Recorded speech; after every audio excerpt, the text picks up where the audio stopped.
بسم اللہ الرحمن الرحیم۔ شہر بن حوشب رحمۃ اللہ تعالی علیہ فرماتے ہیں، حضرت لقمان رحمۃ اللہ تعالی علیہ نے اپنے بیٹے سے فرمایا، اے بیٹے، جب تو دیکھے کہ کچھ لوگ اللہ تعالی کے ذکر کے لیے بیٹھے ہیں تو ان کے پاس جا کر بیٹھ جا۔ اگر تو عالم ہوگا تو تیرا علم تجھے نفع دے گا، اور اگر جاہل ہوگا تو وہ لوگ تجھے کچھ سکھا دیں گے۔ بہت ممکن ہے اللہ پاک ان پر رحمت کے ساتھ توجہ فرمائے تو تجھے بھی کچھ حصہ مل جائے۔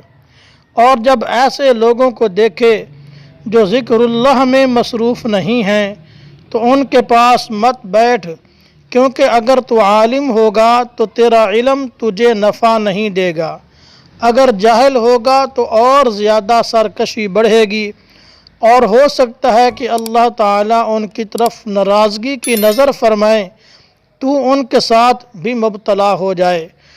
تو یہ حضرت لقمان حکیم رحمۃ اللہ تعالی علیہ نے جو اپنے بیٹے کو نصیحت فرمائی ہے، اس سے ہمیں سبق یہ حاصل ہوتا ہے کہ ہم ایسی مجالس کو اختیار کریں جو اللہ والوں کی مجالس ہوں، علم والوں کی مجالس ہوں، صلحاء کی مجالس ہوں۔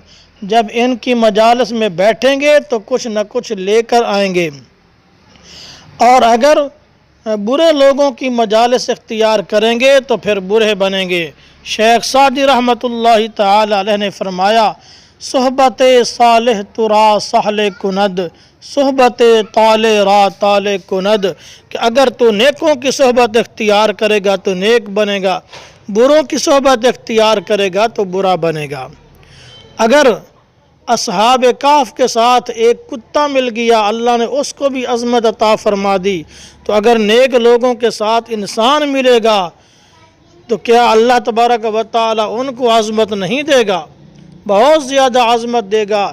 جو اللہ نے اللہ والوں کی جوتیوں میں رکھا ہے وہ بادشاہوں کے خزانوں میں بھی نہیں رکھا۔ اللہ تبارک و تعالی ہم سب کو اولیاء اللہ کی صحبت اختیار کرنے کی توفیق نصیب فرمائے۔